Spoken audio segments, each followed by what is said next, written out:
va a estar mejor que acá? Dígame. Pregúntele al de al lado, ¿dónde estaríamos mejor que acá? Bueno, sí, hay un lugar donde podríamos estar, que pronto llegaremos y pronto disfrutaremos de ver cara a cara todo esto que estamos hablando, todo esto que estamos conversando. Si se pudiese pesar o medir, ¿no? Lo que hace Dios cuando nos reúne, lo que hace Dios en cada vida. Si se pudiese meter en una bolsa y decir, mirá todo lo que hizo. Imposible, ¿no, Lili? Elda, es imposible, ¿no? Meter en una bolsa y decir, mirá todo lo que hizo Dios. Qué maravilla, qué gozo, qué gusto. Bueno, y hoy, en los minutos que nos quedan, yo te invito a que podamos disfrutar. El domingo pasado el pastor Raúl nos enseñaba acerca de la provisión del cielo, la provisión inagotable del cielo para poder servir a Dios. ¿Cuál era esa provisión? El Espíritu Santo. Hubo un trato de Dios, ¿se acuerda algo? Que hablamos de Moisés, hablamos de David y que el Espíritu de Dios operaba en aquellos hermanos escogidos. Trajo el ejemplo de Moisés, de que en un momento Dios le dice, bueno, tráete a 70 príncipes, 70 varones, y yo les voy a dar de tu espíritu. Y ocurrió, pero el Espíritu Santo no venía sobre todos. Y luego el pastor nos enseñó acerca de las fases, 3 fases eran, ¿no? 4 fases. De la venida del Espíritu Santo. Fue un hecho conmocionante para la historia de la humanidad. Claro, la gente que no sigue a Jesucristo difícilmente se dé cuenta o valore o pondere como algo valioso, importante, que el Espíritu Santo haya venido sobre toda carne, como decía el profeta. Pero lo cierto es que leímos una, otra. Cuando llegó a los discípulos, cuando llegó a los samaritanos, cuando llegó, ¿se acuerda? ¿O sigo yo? El Espíritu Santo fue derramado hasta lo último de la tierra, hasta aquellos que no pertenecíamos al pueblo de Israel. La gracia de Dios fue derramada a todo aquel que confesaba al Señor Jesús como su Salvador personal. Y a ese tiempo hemos llegado, hoy, nosotros, su pueblo, sus hijos, todo el que está sentado acá y un día se inclinó delante de aquel que murió en la cruz, reconociéndose pecador. Porque esa es otra cosa que nos pasa. Como que no terminamos de entender y como ahora con Google tenemos todo tan fácil que, bueno, a ver, pregunto, ¿no se sorprendió usted en la pereza? Ay, ¿cómo era este texto? Lo busco acá. Yo me sorprendí en eso. Es más fácil que ponerme a pensar el texto que memoricé, la cita. Es un esfuerzo más que yo le invito a hacer, porque vale la pena para mantener esta funcionando, ¿eh? Vale la pena no ir a lo fácil. Bueno, resulta que ahí me enrosqué en esto del Google y no tendría que haberme metido. Pero bueno, volvemos. El Espíritu Santo es derramado sobre todo aquel que confiesa al Señor Jesús. Y a veces nosotros, como estamos perezosos acá, no terminamos de entender cómo hago para reconocer o recibir a Jesús como mi único y suficiente Salvador. Y nos quedamos a la puerta, nos quedamos ahí en la puertita. Sí, yo creo en Dios. Me pasó la semana pasada, una mujer de muchos años que conocía, que visitaba iglesias, que tenía familiares en la fe y no sabía qué tenía que hacer. Dice, yo creo en Dios, ¿qué tengo que hacer? ¿Qué tengo que hacer? Déjeme sintetizar en unos minutitos qué tenemos que hacer. ¿Usted cree en Dios? ¿Escuchó que el amor de Dios fue derramado a través de Jesucristo en este mundo? Porque era imposible para nosotros limpiarnos, librarnos de la culpa. ¿Usted puede entenderlo eso? Bueno, la culpa, el pecado que nos causa esa culpa, nos lleva a la muerte. Y la muerte es la condenación eterna, estar separados para siempre de Dios. Allá no hay posibilidad de rehacer una relación con Dios. Ya está. El Señor Jesús vino a romper con un ciclo que nos llevaba a todos a la condenación eterna, porque todos pecamos, dice la Biblia. Entonces, reconocer primero que usted, que vos, que yo, somos pecadores, que hacemos las cosas mal, que le dimos la espalda a Dios. No, pero yo creo en Dios, pero aún creyendo en Dios le hemos dado la espalda, porque hemos elegido conducir nosotros nuestra vida y no darle a Él la posibilidad de conducir. Necesitamos volvernos de todo corazón, dejar nuestro capricho, dejar nuestro plan de vida, dejar nuestra vana manera de vivir, dice la Biblia, volvernos a Dios de todo corazón, aceptar el Salvador que Él provee. ¿Quién es? Jesús el justo. No había pecado en Él. Y porque murió en la cruz uno justo, como el Hijo de Dios, la sangre que Él derramó es suficiente para todo el que cree, para limpiarle sus pecados. Listo, lo creo. Y me sigo quedando en la puerta si no hago nada. Me sigo quedando afuera si no hago nada. Necesito atravesar, cruzar la puerta, entrar al reino de Dios, entrar al reino de la gracia. Y eso es mover nuestra voluntad, es tomar una decisión nosotros. Usted se reconoce pecador, pecadora delante de Dios, le dice, Señor, yo hice las cosas mal, no te tuve en cuenta, perdóname, creo que la muerte de Jesús es suficiente para mí. Recibime en tu casa. ¿Eso cómo lo digo?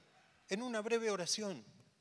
Sin palabras mágicas, acá no hay una fórmula mágica, es una decisión. Señor, recibime en tu casa. Soy un pecador que necesita ser lavado por la sangre de Jesús. ¿Y sabe qué ocurre en ese instante? Usted es justificado. Todos sus pecados son perdonados. Todos. No, pero ¿sabés quién soy yo? Todos nuestros pecados son perdonados cuando confesamos a Jesús como nuestro seguro Salvador. ¿Y ahí qué está haciendo usted con esa oración? Está cruzando la puerta y está entrando al reino de la gracia. Ahí, cuando atravesó esa puerta, es que el Espíritu Santo vino a vivir adentro suyo y de acuerdo a lo que dice la Biblia, ¿qué pasa? No se va más. No se va más. No se va más. Si usted hasta hoy no lo hizo, no deje pasar el día de hoy sin inclinarse delante de Dios, hacer esta oración e invitarlo a vivir a su corazón. Porque hay nueva vida en Jesús. Hay nueva vida en Jesús. Y esa nueva vida es para usted gratis. Por eso es que le invito a creer. Dios lo hizo así. Lo quiso hacer así. Pagó todo el precio el Padre, enviándonos a su Hijo Jesús. Para nosotros, es decir, Señor, valoro lo que hiciste, entro y te recibo. Eso era una aclaración. No sea cosa que tengamos a alguien acá que está a la puerta y que no tomó la decisión. Porque ahora vamos a hablar, así como el domingo pasado hablábamos, de que el Espíritu Santo nos capacita. Es el Espíritu Santo el que empoderó a la iglesia cuando vino. Es el Espíritu Santo el que pone en nosotros tanto el deseo de querer como el hacer. Es la manera en que Dios opera a través de su pueblo, por el Espíritu Santo que está en nosotros. Y esto deja afuera un montón de cosas. ¿Cómo qué? Las ganas. Yo quiero servir en la iglesia porque tengo ganas. Sí, son necesarias ganas, pero es importante que que esté el Espíritu Santo adentro. Tiene que estar. Es necesario. Hace falta. Y hace falta que tomar la decisión de permitirle al Espíritu de Dios operar. Que se valga de mis manos. Que se valga de mis recursos intelectuales.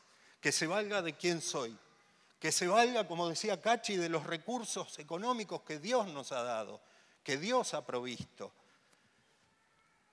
Que se valga de quiénes somos. ¿Para hacer qué? Bueno, ahí le voy a dejar para que usted se lea en su casa, se disfrute, el capítulo 24 de Josué, el último capítulo del libro de Josué. Josué, un abuelo ya, está terminando sus días y 110. ¿Qué tal, ¿Quién pudiera? Pero en esos últimos días, Josué reúne a los principales, al pueblo, lo sienta ahí y le dice un texto que a nosotros nos resuena cuando hablamos de servir a Dios y que decimos, me identifico con ese Josué. Después llevarlo a la práctica hay que remarla, hay que ponerse las botas de Josué, hay que calzarse. Sí. Capítulo 24 de Josué.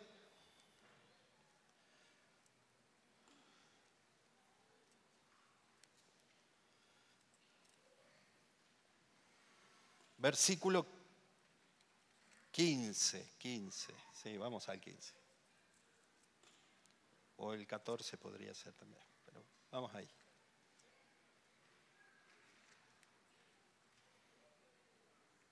Versículo 14. Arranquemos en el 14. Josué había llevado al pueblo hasta la tierra prometida. Moisés no pudo hacerlo. Josué fue el sucesor en la misión y en la tarea que tenía Moisés de llevar al pueblo de Dios a la tierra que Dios había prometido a ese pueblo.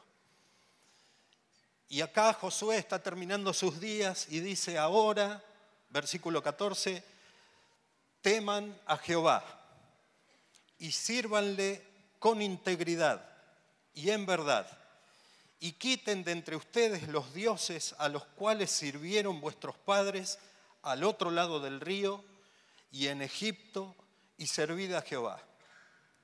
Y si les parece mal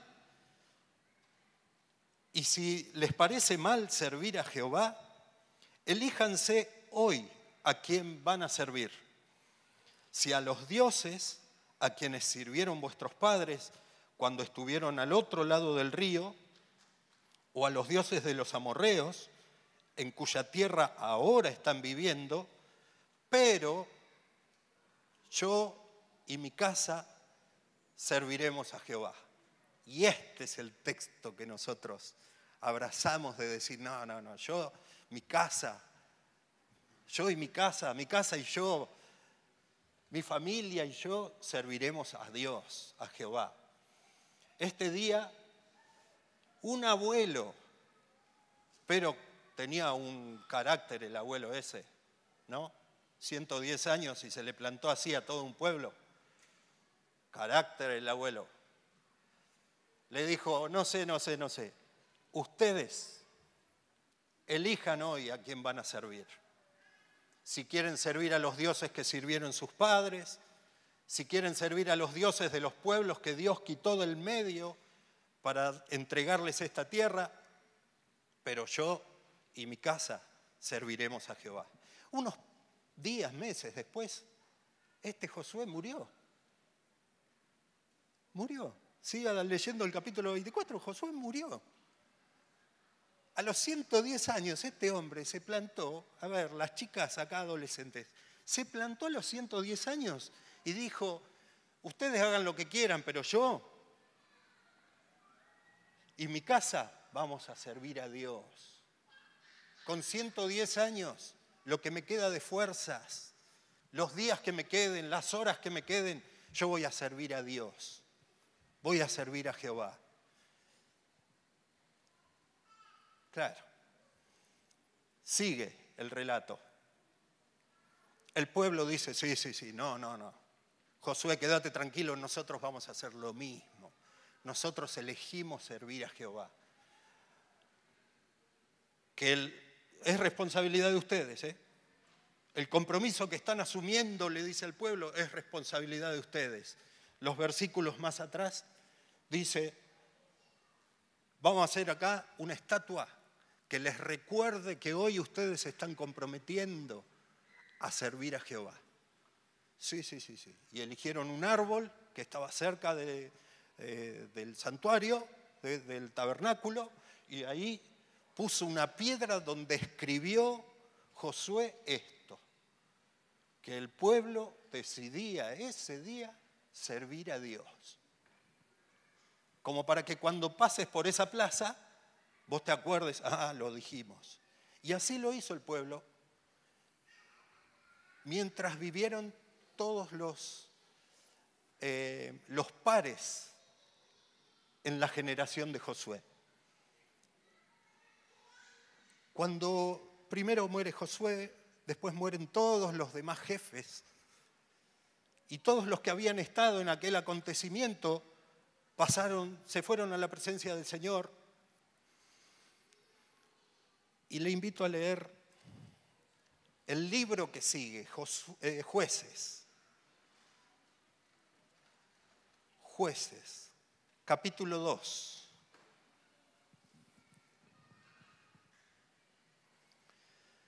Versículo 6.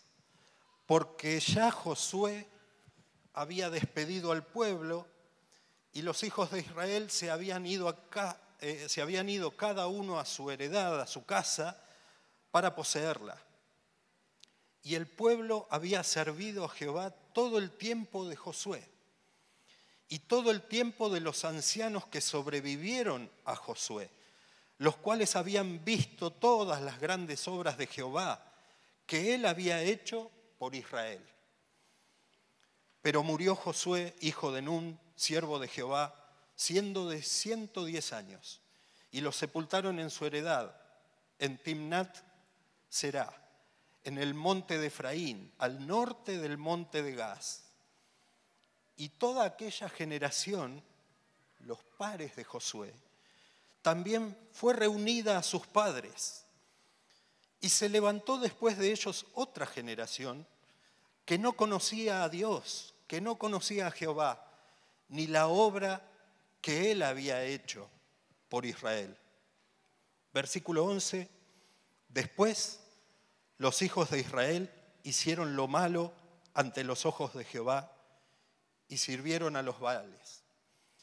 Dejaron a Jehová, el Dios de sus padres, que los había sacado de la tierra de Egipto, y se fueron tras otros dioses, los dioses de los pueblos que estaban en sus alrededores, a los cuales adoraron y provocaron a ira a Jehová. Versículo 13, y dejaron a Jehová y adoraron a Baal y a Astarot. Cuando hubieron muerto todos los que habían presenciado aquel día en la historia del pueblo y habían asumido ese compromiso de servir a Jehová, dice que se levantó una nueva generación que desconocían todo lo otro, que no habían escuchado. Me suena tan parecido a esta sociedad en la que vivimos hoy. Tantos niños entre los que caminamos que nunca han escuchado hablar de la persona de Dios. Tantos adultos, muchos de ellos con altos conocimientos, pero que han cerrado su oído a todo lo que tenga que ver con Dios.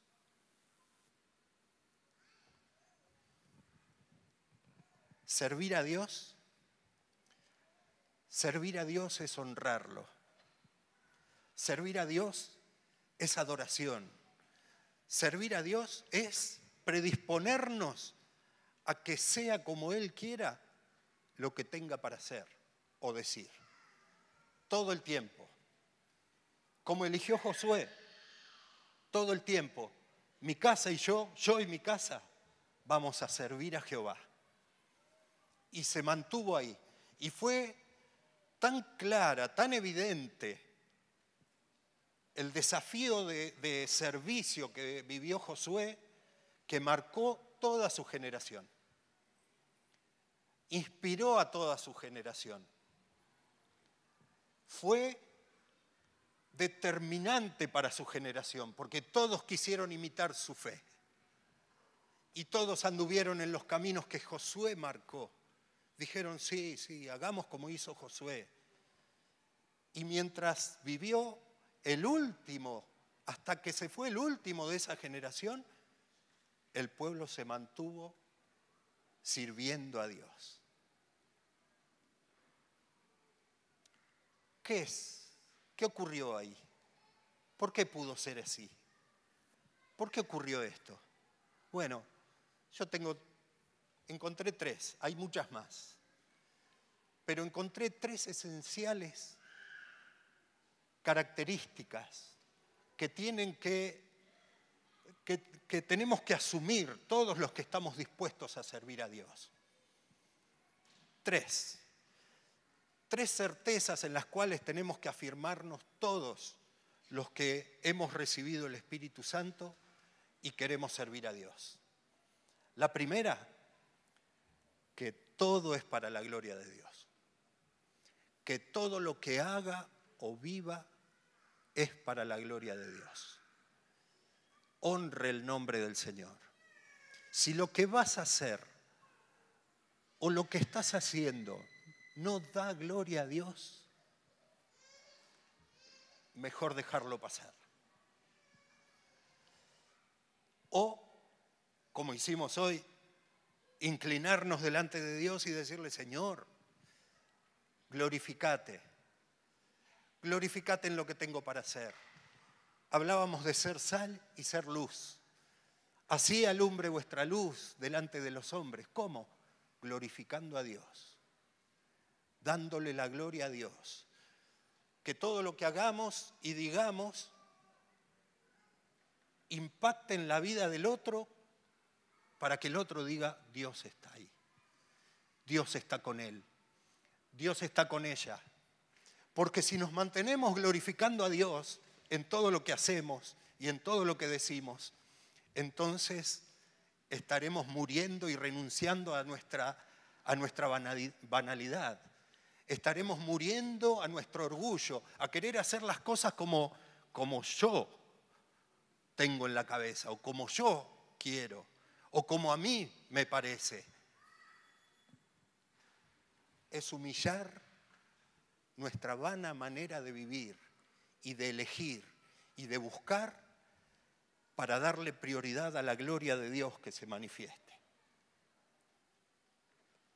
Entonces, todos mis anhelos, todos mis planes, todas mis vanaglorias vienen y se estrellan contra el piso y encima yo me arrodillo arriba de esas cosas para darle la gloria a Él. Primera, que todo lo que haga el que sirve a Dios, dé gloria a Dios. Segunda, es necesario identificar el camino. Fácil, sencillo. Es fácil encontrar el camino. ¿Quién lo marcó? Jesús. Es fácil el camino. A veces creemos que servir a Dios es un camino en que tenemos que ir ocupando nuevos espacios, nuevos desafíos de gloria, de esplendor. No. Haya pues en vosotros, escribía el apóstol, el mismo sentir que hubo en Cristo Jesús. Que en lugar de aspirar a un ascenso en su gloria, en su protagonismo, mire si hizo buenas cosas el Señor Jesús, que Juan terminó escribiendo, no alcanzarían los libros del mundo si yo tuviese que escribir todo lo que hizo Jesús. Y todo lo que hizo Jesús, ¿sabe por qué lo hizo? Para dar gloria al Padre. Turbada está mi alma, dijo el Señor Jesús. Frente a la cruz, cuando se acercaba la hora de la cruz, el Señor Jesús dijo, Mi alma en esta hora está turbada.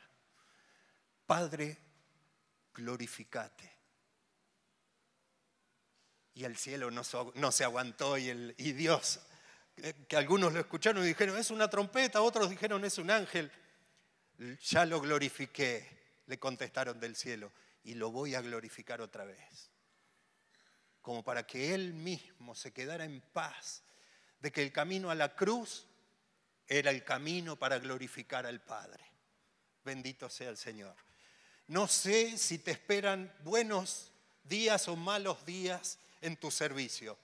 Solo quiero aclararte que si estás decidido como Josué, si vos un día pusiste ahí un manolito de piedra para decir yo y mi casa vamos a servir a Jehová, bueno, en el día bueno es de piedra, se mantiene ahí. En el día malo es necesario estar ahí. El camino nos lo marca el Maestro, el camino nos lo marca Jesús, el cual siendo en forma de Dios se humilló, se entregó, se despojó hasta la muerte y muerte de cruz.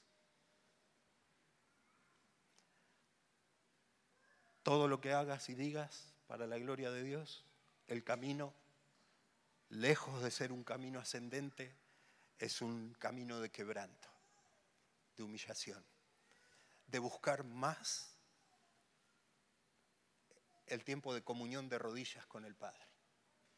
Por último, ¿para hacer qué? Yo quiero trabajar, yo quiero hacer, yo quiero servir. Bueno, primero, asegúrate que el fruto que vos estás dando es fruto del Espíritu Santo. Asegúrate eso. Caminemos el camino que el Señor Jesús nos lleva a caminar, nos invita a caminar. Y apropiémonos de la tarea. El qué hay para hacer. ¿Qué hay para hacer? Bueno, si lo bajamos acá a lo cruel de lo terrenal, y hay que poner las sillas, hay que afinar los instrumentos. No, hay que llevar la mesa a la plaza tal porque vamos a ir y necesitamos lo cruel de lo duro que nos ponemos con lo que hay para hacer, la tarea.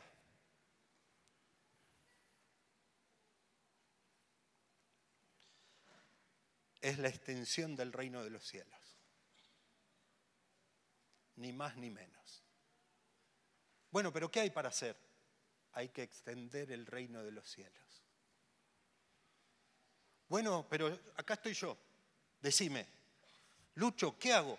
Voy a los niños el domingo que viene. ¿Qué hago? Hay que extender el reino de los cielos. Hay que llegar al que todavía no conoció al Señor Jesús.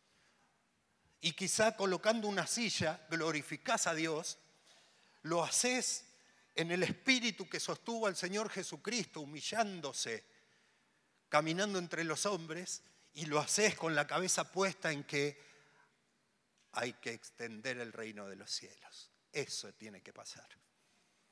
Eso tiene que ocurrir. Que yo tengo que entender que lo que voy a hacer no es rimbombante por la tarea en sí, sino por el fin que lo puso el cielo. Y el cielo nos envía a cada uno de nosotros, capacitados por el Espíritu Santo, a ser sal, a ser luz. Pero bueno, yo vengo a la iglesia, coloco la silla. Después en la semana,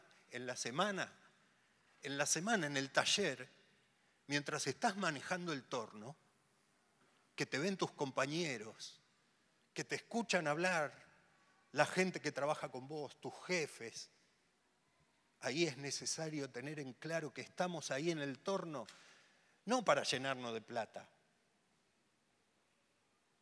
no para ser el empleado del mes. No estoy ahí por ser el mejor tornero del país. Estoy ahí porque hay que extender el reino de los cielos. Fue la razón por la cual el Señor Jesús vino, caminó entre nosotros, fue, hizo, sanó, liberó endemoniados, resucitó muertos, le predicó a gente indeseable para la sociedad de ese día. ¿Por qué? Porque el reino de los cielos se acercó y porque ahora la puerta del reino de los cielos está abierta y todo el que confiesa que Jesucristo es el Hijo de Dios, ese pasa a ser parte de la familia de Dios. Menuda tarea nos espera. Menudo desafío tenemos por delante. Menudo desafío tenemos los que nos decimos a nosotros mismos: yo y mi casa serviremos a Jehová. ¿Cómo? De esta manera. No te conformes con menos. No te conformes con menos. No te conformes con menos.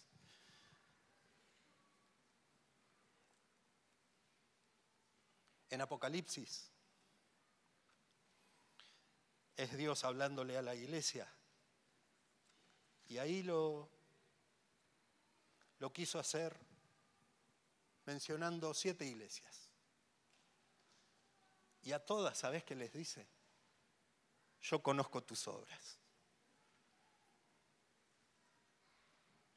A veces nosotros hacemos cosas que decimos, no, pero esto, si nadie se enteró, si nadie me vio, yo conozco tus obras. Yo conozco tus obras.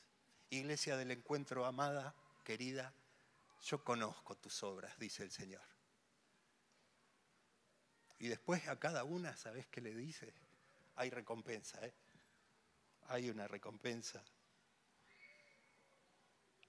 Primera iglesia, al que venciere, le daré a comer del árbol de la vida, el cual está en medio del paraíso de Dios. A la segunda, le dice, el que venciere no sufrirá daño de la segunda muerte. Pero sigue. A la tercera iglesia le dice, al que venciere daré a comer del maná escondido y le daré una piedrecita blanca y en la piedrecita escrito un nombre nuevo, el cual ninguno conoce, sino aquel que lo recibe. A la otra, al que venciere y guardare mis obras hasta el fin, yo le daré autoridad sobre las naciones. Al que venciere, le dice a la otra, será vestido de vestiduras blancas y no borraré su nombre del libro de la vida y confesaré su nombre delante de mi Padre y delante de sus ángeles. Al que venciere, le dice a la otra, yo lo haré columna en el templo de mi Dios y nunca más saldrá de allí. Y escribiré sobre él el nombre de mi Dios y el nombre de la ciudad de mi Dios, la nueva Jerusalén, la cual desciende del cielo de mi Dios y mi nombre nuevo. Y a la última, ¿sabés qué le dice?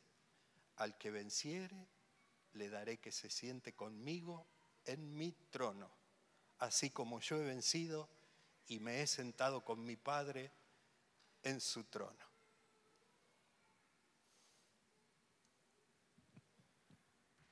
Una recompensa a la medida de Dios solamente.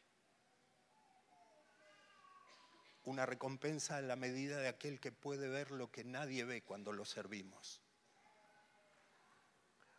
Una recompensa a la medida de aquel que puede darla. Porque ninguno de nosotros podría prometer o asegurar esto. Bendito sea el Señor.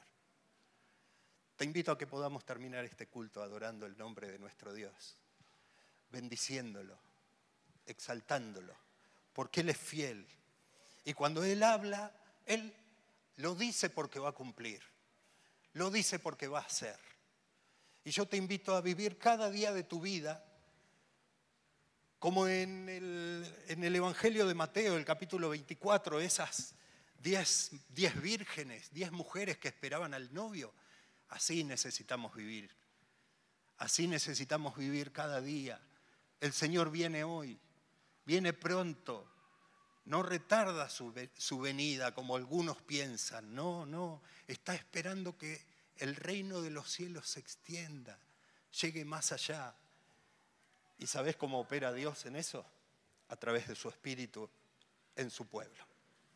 Bendito sea el Señor.